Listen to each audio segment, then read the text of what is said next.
Explain करते, त्यानंतर आपण प्रॉब्लेम सुरू करू. आपण आज पेसिमल डिस्ट्रीब्युशन ऑफ कॅश त्यामधली जी सरप्लस कॅपिटल मेथड आहे आपल्याला त्याचा जो प्रॉब्लेम नंबर 3 आहे तो आपण सुरू करतोय. प्रॉब्लेम तुम्हाला मी काल गुगल क्लासरूमला शेअर केलेला आहे. आज आपण तो सोडवून घेणार आहोत.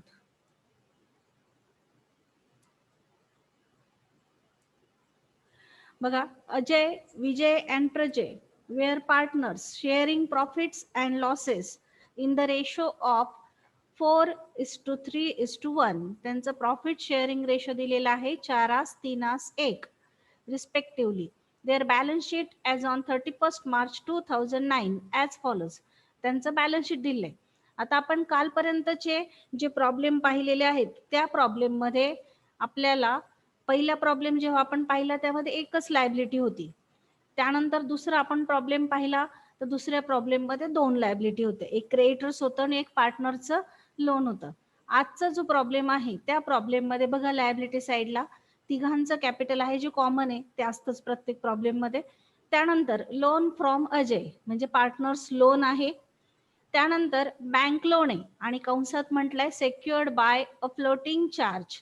ते सेक्युअर्ड आहे असं सांगितलंय कंसामध्ये आणि त्याची अमाऊंट दिलेली आहे 8,750 रुपये. त्यानंतर क्रेडिटर्स आहेत 26,250 रुपये. म्हणजे आजच्या प्रॉब्लेममध्ये 3 एक्स्ट्रा लायबिलिटी आलेल्या आहेत.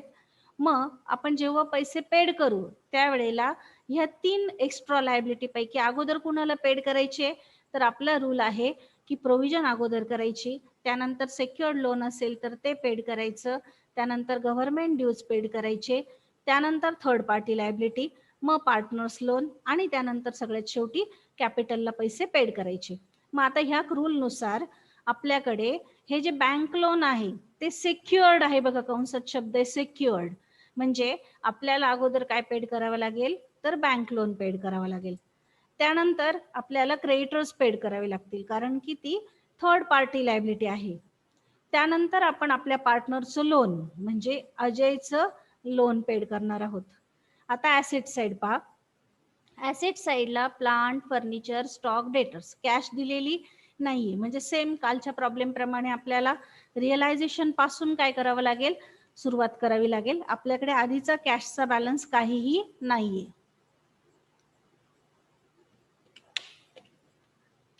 आता बघा रिअलायझेशन दिलेत. रिअलायझेशन जे आहेत ते आपण पाहू. रिअलायझेशन बघा 1, 2, 3, 4 आणि 5 रिअलायझेशन आहे. म्हणजे 5 हप्त्यामध्ये आपल्याला पैसे आलेले आहेत. त्यातला पहिला हप्ता 20 मेचा आहे 22,000 रुपये. एक्सपेन्सेस पेड आहेत 2,000 रुपये. म्हणजे 22,000तून 2,000 आपण मायनस करून 20,000 घेणार. त्यानंतर 30 जुलैला हप्ता आहे 16,800चा. त्यातून 1,800 एक्सपेन्सेसचे आपण मायनस करणार 15,000 घेणार. त्यानंतर 20 सप्टेंबरचा हप्ता आहे 38,000चा. त्यातून 3,000 मायनस करून आपण 35,000 घेणार. 15 नोव्हेंबरचा हप्ता आलेला आहे 45,000चा. त्यातून 5,000 रुपये मायनस करून आपण 40,000 घेणार. आणि लास्टला 31 डिसेंबरचं रिअलायझेशन आहे 72,000चं. त्यातून 7,000 मायनस करून आपण 65,000 रुपये घेणार. या पद्धतीने जे ऍसेट विकून पैसे आलेले आहेत ते 5 टप्प्यामध्ये आलेले आहेत. मग आता आपण आपलं पहिलं स्टेटमेंट अगोदर काढणार सरप्लस कॅपिटलचं. सर्वांनी सरप्लस कॅपिटलच्या स्टेटमेंटसाठी 3 पार्टनर आहेत म्हणून अमाऊंटचे 3 कॉलम आणि 1 कॉलम पर्टिक्युलरचा आखा. Statement of surplus capital particular Ajay rupees, Vijay rupees आणि प्रजय रुपीज. या पद्धतीने स्टेटमेंट आखा. पहिलं स्टेटमेंट आपण घेतोय statement of surplus capital. Statement of surplus capital साठी आपण कॉलम केलेत पर्टिक्युलर अजय रुपीज, विजय रुपीज आणि प्रजय रुपीज. आता ह्या स्टेटमेंटची सुरुवात आपण कॅपिटलच्या बॅलन्सेस पासून करतो. मग अगोदर घ्या capital as per balance sheet. त्यासाठी आपण प्रॉब्लेम पाहू. बॅलन्स शीट मध्ये कॅपिटल किती दिले बघा. अजयचं 70,000 आहे, विजयचं 30,000 आहे आणि प्रजयचं 50,000 आहे. ह्या प्रॉब्लेम मध्ये कुठेही रिझर्व नाहीये, प्रॉफिट अँड लॉसचा बॅलन्स पण नाहीये. त्यामुळे ऍडजस्टेड कॅपिटल येणार नाही, फक्त आपण कॅपिटल घेणार आहोत. मग कॅपिटलचा बॅलन्स घ्या. अजयच्या कॉलमला 70,000, विजय 30,000, प्रजय 50,000. त्यानंतर आपण घेतो profit sharing ratio. Profit sharing ratio त्यांचा दिलेला आहे 4:3:1. मग अजयच्या कॉलमला 4, विजयच्या कॉलमला 3 आणि प्रजयच्या कॉलमला 1 घेतला. आता प्रॉफिट शेअरिंग रेशोने कॅपिटलला भाग द्यायचा आणि युनिट व्हॅल्यू कॅल्क्युलेट करायची. मग खालच्या ओळीवर लिहा युनिट व्हॅल्यू कंसात भागाकाराचं चिन्ह करा तुम्हाला समजावं म्हणून. 70,000ला 4ने भाग द्या 17,500. 30,000ला 3ने भाग दिला 10,000 आणि 50,000ला 1ने भाग दिला 50,000. आता ह्या तिघांच्या युनिट व्हॅल्यू मध्ये विजयची जी युनिट व्हॅल्यू आहे 10,000 रुपये ती कमी आहे म्हणून आपण तिला मार्किंग करून घेतलं, चौकोन केला. तुम्ही गोल करा, कंस करा, काही तुम्हाला समजेल अशी मार्किंग करा. त्यानंतर आपण प्रपोर्शनेट कॅपिटल काढतो. ह्या 10,000 रुपयाच्या अमाऊंटने आपण प्रत्येकाच्या रेशोला गुणणार आहोत. 10,000 गुणिले 4 जी अमाऊंट येईल ती अजयच्या कॉलमला लिहायची. 10,000 गुणिले 3 जी अमाऊंट येईल ती विजयच्या कॉलमला लिहायची. आणि 10,000 गुणिले 1 जी अमाऊंट येईल ती प्रजयच्या कॉलमला लिहायची. त्याला आपण म्हणतो प्रपोर्शनेट कॅपिटल. कंसात गुणाकाराची खूण करा. 10,000 गुणिले 4 अजयच्या कॉलमला 40,000, 10,000 गुणिले 3 विजयच्या कॉलमला 30,000 आणि 10,000 गुणिले 1 प्रजयच्या कॉलमला 10,000. आता वजाबाकी करायची. कॅपिटल मधून प्रपोर्शनेट कॅपिटल वजा करा. 70,000तून 40,000 वजा करा, त्याला म्हणायचं सरप्लस कॅपिटल. 30,000, 30,000तून 30,000 गेले नील. 50,000तून 10,000 गेले 40,000. सरप्लस कॅपिटल दोघांच्या कॉलमला आलेला आहे. अजयच्या कॉलमला 30,000 आणि प्रजयच्या कॉलमला 40,000. दोघांचं सरप्लस आलं त्यामुळे आता आपल्याला परत ह्याच 3 स्टेप करायच्या आहेत. परत घ्या प्रॉफिट शेअरिंग रेशो, पण आता रेशो दोघांचाच घ्यायचा, अजयचा आणि प्रजयचा. अजयच्या कॉलमला 4, प्रजयच्या कॉलमला 1. आता युनिट व्हॅल्यू कॅल्क्युलेट करताना 30,000ला म्हणजे सरप्लस कॅपिटलला रेशोने भाग द्यायचा. 30,000ला 4ने भाग द्या 7,500 आणि 40,000ला 1ने भाग द्या 40,000. ह्या दोन अमाऊंटमध्ये 7,500 ही अमाऊंट कमी आहे म्हणून तिला आपण मार्किंग केलं, चौकोन करून घेतला. पुन्हा प्रपोर्शनेट कॅपिटल काढायचं. त्यासाठी 7,500नी 4ला गुणायचं, 7,500नी 1ला गुणायचं. प्रपोर्शनेट कॅपिटल 7,500 गुणिले 4 30,000, 7,500 गुणिले 1 7,500. आता वजाबाकी करायची. सरप्लस कॅपिटल मधून प्रपोर्शनेट कॅपिटल वजा करा. 30,000तून 30,000 गेले नील, हे नीलच आहे 2 नंबरचा पार्टनर. आणि 40,000तून 7,500 गेले 32,500. हे आलं आपलं अल्टिमेट सरप्लस कॅपिटल प्रजयला 32,500. म्हणजे जेव्हा आपण कॅपिटलला पैसे परत करू त्यावेळेला आपल्याला अगोदर प्रजयला द्यावे लागतील 32,500 रुपये, कारण की अल्टिमेट सरप्लस कॅपिटल त्याच्या कॉलमला आलेलं आहे. त्यानंतर आपण सरप्लस कॅपिटल देणार अजयला 30,000 आणि प्रजयला 40,000तून 32,500 मायनस करून त्याचा जो बॅलन्स राहील 7,500 रुपये तो पेड करणार.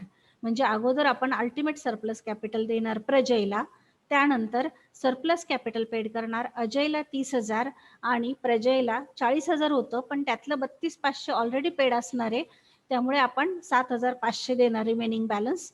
आणि उरलेले पैसे नंतर ऑल पार्टनरला त्यांच्या प्रॉफिट शेअरिंग रेशोमध्ये म्हणजे 4:3:1 मध्ये पेड करणार आहोत. फर्स्ट स्टेटमेंट सगळ्यांचं लिहून झालं असेल तर आपण आता आपलं सेकंड स्टेटमेंट काढणार आहोत. सेकंड स्टेटमेंट घ्या. Statement showing distribution of cash किंवा statement of distribution of cash असं नाव द्या.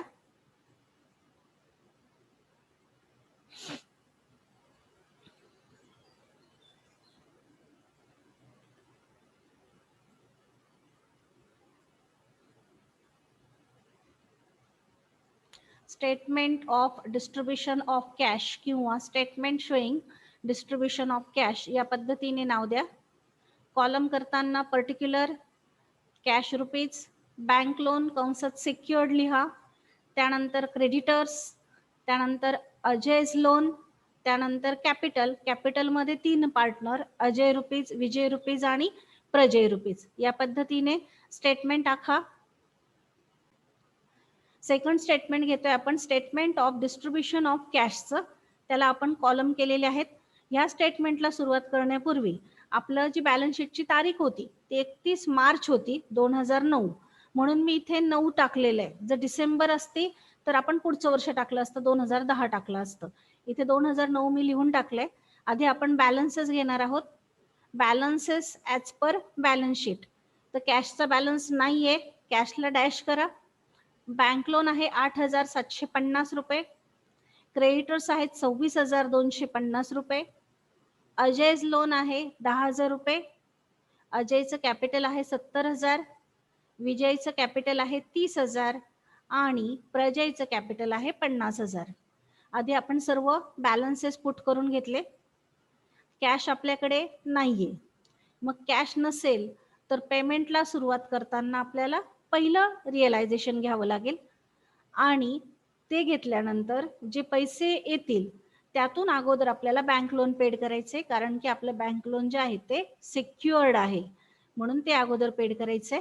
मग फर्स्ट रिअलायझेशन घ्या. तारीख टाका पर्टिक्युलरमध्ये 20 मे. फर्स्ट रिअलायझेशन कंसात 22,000 वजा 2,000. 22,000 ग्रॉस रिअलायझेशन आहे आणि 2,000 रुपये एक्सपेन्सेस आहेत, ते मायनस होतात. अमाऊंट मध्ये घ्या 20,000. 20,000 फर्स्ट आपण बँक लोनला पैसे पेड करणार आहोत, म्हणून खालच्या ओळीवर less paid to bank loan. कॅशच्या कॉलम मधून 8,750 वजा करा. बँक लोनच्या कॉलम मधून 8,750 वजा करा, कारण बँक लोन 8,750 आहे, कॅश आपल्याकडे त्यापेक्षा जास्त आहे. वजा बाकी करा. 20,000तून 8,750 गेले, बॅलन्स राहिला 11,250 रुपये. त्यानंतर बँक लोन 8,750 मधून 8,750 गेले, नील झालं. आता आपल्याकडे 11,250 रुपये आहेत आणि आपल्याला ते द्यायचे क्रेडिटर्सला, कारण अजय आपला पार्टनर आहे, त्याला आपण नंतर पैसे पेड करणार, आधी क्रेडिटर्स नील करणार. मग लेस पेड टू क्रेडिटर्स. कॅशच्या कॉलमला 11,250 वजा करा, क्रेडिटर्सच्या कॉलमला 11,250 रुपये वजा करा. त्याला म्हणायचं आता बॅलन्स ड्यू, कारण की कॅश नील झालेली आहे. आणि 26,250 मधून 11,250 वजा करून क्रेडिटर्सचा बॅलन्स राहिला 15,000 रुपये. अजून आपण यांना कुणालाही पैसे पेड केलेले नाही. पहिलं रिअलायझेशन घेतलं 20,000चं, त्यातून आधी बँक लोन नील केलं, त्यानंतर उरलेले पैसे आपण क्रेडिटर्सला पेड केले. आता सेकंड रिअलायझेशन घ्या 30 जुलै. सेकंड रिअलायझेशन 16,800 रुपयाचं आहे, त्यातून 1,800 एक्सपेन्सेस जे पेड केलेत ते मायनस केलेत आपण. अमाऊंट मध्ये घ्या कॅशच्या कॉलमला 15,000 रुपये. आता आपल्याकडे क्रेडिटर्सची अमाऊंट पण 15,000 आहे आणि कॅश पण 15,000 आहे, म्हणजे हे पूर्ण पैसे आपल्याला कुणाला द्यावे लागतील? क्रेडिटर्सला द्यावे लागतील. मग लेस पेड टू क्रेडिटर्स, कॅशमध्ये 15,000, क्रेडिटर्सच्या कॉलमला 15,000. 15,000तून 15,000 गेले, कॅश नील होईल, म्हणून म्हणा बॅलन्स ड्यू नील. क्रेडिटर्स पण काय होतील? नील. सेकंड रिअलायझेशन घेतलं आपण 15,000चं, त्यातून क्रेडिटर्स आपण नील केलेत. 2 रिअलायझेशन घेतलेले आहेत आतापर्यंत, त्यातून बँक लोन पेड झालं आणि क्रेडिटर्स पेड झाले. आता पुढचं जे पेमेंट आहे ते आपल्याला अजयच्या लोनला पेमेंट करायचंय. अजयच लोन आहे 10,000 रुपये, पण पैसे आपले सेकंड रिअलायझेशनचे संपलेत, म्हणून आता आपण घेणार आहोत थर्ड रिअलायझेशन. थर्ड रिअलायझेशन जे आहे ते घ्या. प्रॉब्लेम मध्ये आपण रिअलायझेशन पाहून घेतलेत बघा. पहिलं रिअलायझेशन आपण घेतलं 20 मेचं, दुसरं रिअलायझेशन घेतलं 30 जुलैचं. आता घेतोय आपण 20 सप्टेंबरचं रिअलायझेशन, 38,000 वजा 3,000 रुपये. इथपर्यंत आलोय आपण. आता पुढे थर्ड रिअलायझेशन घ्या, तारीख टाका 20 सप्टेंबर. थर्ड रिअलायझेशन कंसात 38,000 वजा 3,000. कॅश मध्ये घ्या 35,000 रुपये. आता आपल्याला पेड करायचे आहेत अजयज लोनला, कारण की बँक लोन नील झालं, क्रेडिटर्स पण नील झाले. मग आता अजयज लोनला पेड करायचे. खालचोळीवर लिहा लेस पेड टू अजयज लोन 10,000 आणि अजयज लोनच्या कॉलमला पण घ्या 10,000. कॅश मध्ये 25,000 रुपये बॅलन्स राहील आणि अजयज लोन नील होईल. इथपर्यंत आपण बाहेरच्या ज्या लायबिलिटीज होत्या त्या अगोदर पेड केल्या. फर्स्ट बँक लोन पेड केलं कारण ते सिक्युअर्ड होतं. त्यानंतर क्रेडिटर्स पेड केले. क्रेडिटर्सला आपण आधी 11,250 दिले, नंतर 15,000 दिले. त्यानंतर थर्ड रिअलायझेशन घेतलं 35,000चं, त्यातून अजयज लोनचे 10,000 रुपये पेड केले. अजयज लोन आता नील झालं आणि आपल्याकडे कॅश मध्ये बॅलन्स राहिला आहे 25,000 रुपये. आता हा इथून पुढचे जे पैसे आहेत ते आपल्याला कॅपिटलला द्यायचे आणि कॅपिटलला पेमेंट करताना आपला रूल आहे की आधी आपण अल्टिमेट सरप्लस पेड करणार, मग सरप्लस कॅपिटल पेड करणार आणि त्यानंतर ऑल पार्टनरला त्यांच्या प्रॉफिट शेअरिंग रेशोमध्ये पेमेंट करणार. मग त्यासाठी आपल्याला अल्टिमेट सरप्लस कुणाचं आहे ते अगोदर पाहून घ्यावं लागेल. मग बघा अल्टिमेट सरप्लस कॅपिटल जे आहे ते कुणाचं आहे प्रजयचं आहे 32,500 रुपये. आपल्याला अगोदर पेड करायचे प्रजयला 32,500 रुपये. मग आपण खालचोळीवर लिहू लेस पेड टू प्रजय कंसात अल्टिमेट सरप्लस. आपल्याला त्याला द्यायचे 32,500 पण सध्या आपल्याकडे 25,000 आहे. मग अगोदर आपण 25,000 देऊ शकतो. मग 25,000 रुपये कॅश मधून नील लेस करा आणि प्रजयच्या कॉलमला पण 25,000 रुपये लेस करा. कॅश नील होईल आणि प्रजयच्या कॉलमला बॅलन्स राहील 25,000 कारण त्याचं कॅपिटल होतं 50,000. 50,000तून त्याला आपण आता सध्या 25,000 रुपये पेड केलेत, ते मायनस करून त्याचा बॅलन्स राहिला 25,000. कॅश आपली नील झाली म्हणून समोर लिहा बॅलन्स ड्यू. आपल्याला प्रजयला त्याचं अल्टिमेट सरप्लस कॅपिटल पेड करायचे 32,500 रुपये, पण आपल्याकडे सध्या 25,000 होते म्हणून 25,000 पेड केले.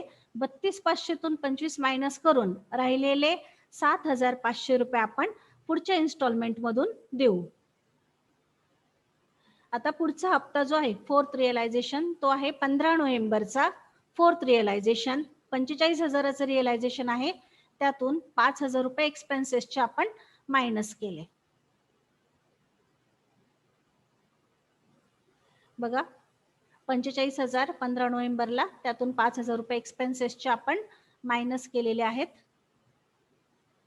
आणि अमाऊंट मध्ये घ्या 40,000. अमाऊंट मध्ये 40,000 कॅशच्या कॉलमला 40,000. आता पुन्हा आपण प्रजयलाच देणार कारण की त्याचे 7,500 रुपये अजून देणं बाकी आहे. मग खालच्या ओळीवर घ्या लेस पेड टू प्रजय कंसात अल्टिमेट सरप्लस. अमाऊंट मध्ये घ्या 7,500. हे 7,500 कुठून आले तर अल्टिमेट सरप्लस कॅपिटल प्रजयला पेड करायचं होतं 32,500 रुपये. त्यातले आपण 25,000 आधी पेड केले, मग 32,500तून 25,000 आपण मायनस केलेत आणि उरलेले 7,500 रुपये आपण इथे पेड करतोय. जर लक्षात राहत नसेल तर इथे पेन्सिलने लिहून ठेवा 32,500 वजा 25,000 बरोबर 7,500 म्हणजे लक्षात राहील तुमच्या. आता 7,500 रुपये प्रजयच्या कॉलम मधून पण वजा करा.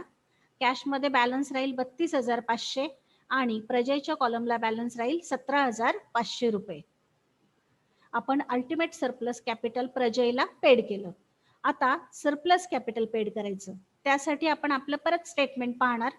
बघा सरप्लस कॅपिटल अजयच्या कॉलमला आहे 30,000, प्रजयच्या कॉलमला आहे 40,000, पण प्रजयला आत्ताच आपण 32,500 पेड केलेत, मग ते आपण मायनस करणार आणि प्रजयला देणार फक्त 7,500 रुपये. 40,000 वजा 32,500 आणि अजयला देणार 30,000 रुपये.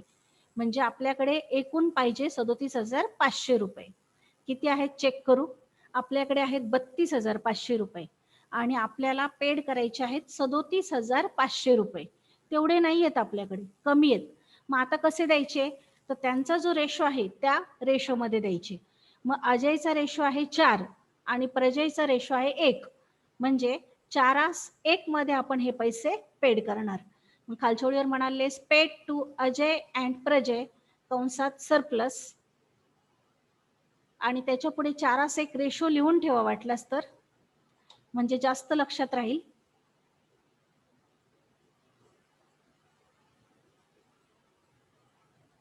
त्याच्या पुढे कंसामध्ये रेशो लिहून ठेवा 4:1. 4 कुठून घेतले तर अजयचा रेशो 4 आहे आणि प्रजय 3 नंबरचा पार्टनर आहे, त्याचा रेशो 1 आहे, म्हणून 4:1 मध्ये आपण पेड करतोय.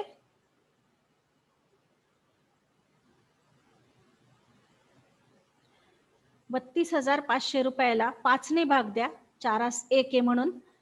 कॅश मधून 32,500 वजा करा, 5 ने भाग दिला आपण 5 30, 5 5 25 आणि वरचे 2 शून्य म्हणजे 6,500चा 1 भाग येतोय.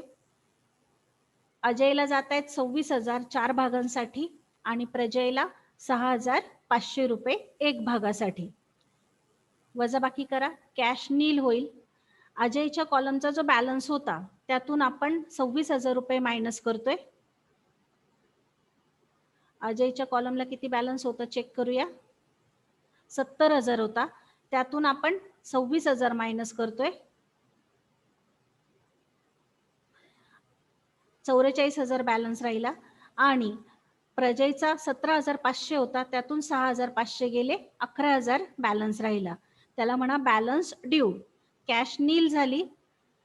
अजयचा बॅलन्स राहिला 44,000 आणि प्रजयचा बॅलन्स राहिला 11,000. अजून मधला जो पार्टनर आहे विजय, त्याला आपण पैसे पेड केलेले नाहीयेत. आता फायनल रिअलायझेशन. फायनल रिअलायझेशन आहे 72,000चं, त्यातून 7,000 रुपये एक्सपेन्सेस आपण मायनस केले. 31 डिसेंबरला फायनल रिअलायझेशन आहे. अमाऊंट मध्ये घ्या 65,000 रुपये. आता आपण अगोदर जे आपलं सरप्लस पेड करायचं होतं ते पेड करू. सरप्लस कॅपिटल आपल्याला अजयला द्यायचे होते 30,000 रुपये आणि प्रजयला द्यायचे होते 7,500 रुपये. त्यापैकी आपण त्यांना पेड करताना किती पेड केलेले आहेत तर आपण अजयला दिलेले आहेत 26,000 रुपये. 30,000तून 26 मायनस करा, राहिले 4,000 रुपये. आणि प्रजयला द्यायचे होते 7,500, त्यातून 6,500 मायनस करा, म्हणजे 1,000 रुपये द्यायचे राहिले. तसं कॅल्क्युलेशन केलं तरी चालेल, किंवा दोघांना मिळून 37,500 द्यायचे होते, आपण दोघांना मिळून 32,500 दिले, म्हणजे त्यांचा बॅलन्स राहिला आहे 5,000 रुपये. मग आपण अगोदर सरप्लस कॅपिटलचे 5,000 रुपये पेड करणार आणि त्यानंतर राहिलेले पैसे ऑल पार्टनरला देणार. Less paid to Ajay and Prajay कंसात सरप्लस कॅपिटल. कॅश मधून 5,000 मायनस करा, अजयच्या कॉलमला 4,000 आणि प्रजयच्या कॉलमला 1,000 मायनस करा. कॅश मध्ये राहतील 60,000, अजयच्या कॉलमला 40,000 आणि प्रजयच्या कॉलमला 10,000 रुपये बॅलन्स आला. आता उरलेले जे 60,000 रुपये आहेत हे आपण सर्वांना देणार त्यांच्या प्रॉफिट शेअरिंग रेशोमध्ये. Less paid to all partner 4:3:1. Cash मधून 60,000 वजा करा, 4 आणि 3 7 आणि 1 8. 8 ने 60,000ला भाग द्या, 8चा पाडा म्हणा, 8 7 56, 8 45, 7,500चा 1 भाग येतो. 7,500 गुणिले 4 30,000, 7,500 गुणिले 3 22,500 आणि 7,500 गुणिले 1 7,500. लास्टला जो राहतो तो असतो रिअलायझेशन लॉस. कॅश नील झाली, 40,000तून 30,000 गेले, 10,000. याचा बॅलन्स 30,000 होता विजयचा, त्यातून 22,500 गेले, 7,500 आणि 10,000तून 7,500 गेले, 2,500. बरोबर जो लॉस आहे तो पण रेशोमध्ये आला. 4:3:1. 2,500 गुणिले 3 केले तर 7,500 येतात, 2,500 गुणिले 4 केले तर 10,000 येतात. बरोबर लॉस पण रेशोमध्ये आला, म्हणजे आपला प्रॉब्लेम करेक्ट आहे. इथे आपला प्रॉब्लेम कंप्लीट झालेला आहे. मागचे जे स्टेटमेंटचं कुणाचं राहिलं असेल तर त्यासाठी मी पुन्हा एकदा सगळ्या स्लाइड्स दाखवून घेते.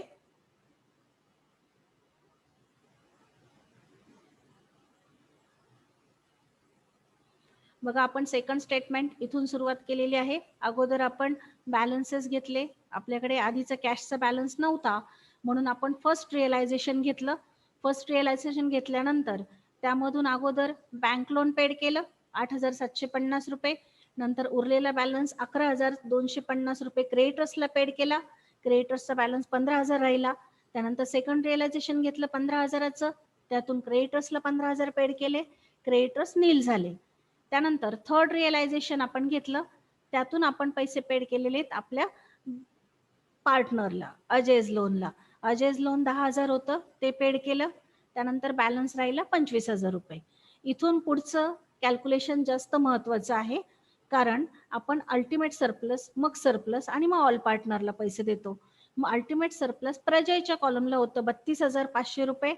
त्यातले आपण 25,000 दिले, कारण आपल्याकडे अवेलेबल कॅश 25,000 होती. राहिलेले 7,500 रुपये आपण फोर्थ इन्स्टॉलमेंट घेऊन त्यातून पेड केले. म्हणजे दोनदा पेड केलं अल्टिमेट सरप्लस आपण 2 हप्त्यामध्ये, एकदा 25,000, एकदा 7,500 रुपये प्रजयला. नंतर प्रजयचा बॅलन्स काढला. त्यानंतर आपण सरप्लस कॅपिटल पेड केलं. सरप्लस कॅपिटल अजय आणि प्रजय दोघांचं होतं. दोघांचं मिळून 37,500 होतं, पण आपल्याकडे कॅश 32,500 होती म्हणून अगोदर 32,500 रुपये पेड केले. त्यांच्या प्रॉफिट शेअरिंग रेशोमध्ये दोघांचा रेशो जो होता तोच घेतला, फक्त अजयचा 4 आणि प्रजयचा 1, 4:1 मध्ये पेड केले. बॅलन्स काढला 44,000 आणि 11,000 रुपये. त्यानंतर आपण पुढचं रिअलायझेशन घेतलं, फायनल रिअलायझेशन. त्यातून उरलेलं सरप्लस कॅपिटल जे होतं 5,000 रुपये ते पेड केलं.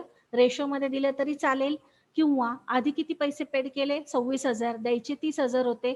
26 वजा केले 30 मधून 4,000 रुपये आपण अजयला दिले. आणि प्रजयला आपण 5,000 द्यायचे होते, तर 7,500 द्यायचे होते. बघा आपण राहिलेलं सरप्लस कॅपिटल पेड केलं. अजयचे 30,000तले 26 पेड केले होते म्हणून 4,000 पेड केले. आणि प्रजयचे 7,500 पेड करायचे होते, त्यातले 6,500 आधीच पेड केले, उरलेले 1,000 पेड केले. या पद्धतीने कॅल्क्युलेशन केलं तरी चालेल, किंवा 5,000 रुपये पेड करायचे राहिले होते, ते 4:1 मध्ये पेड केले तरी चालतील. त्यानंतर बॅलन्स काढला दोघांचा, आणि उरलेले जे 60,000 रुपये कॅश होती आपल्याकडे ती आपण तिघांना दिली त्यांच्या प्रॉफिट शेअरिंग रेशोमध्ये. शेवटी जो लॉस आला तो देखील रेशोमध्ये आलेला आहे. इथे आपला प्रॉब्लेम कंप्लीट झाला.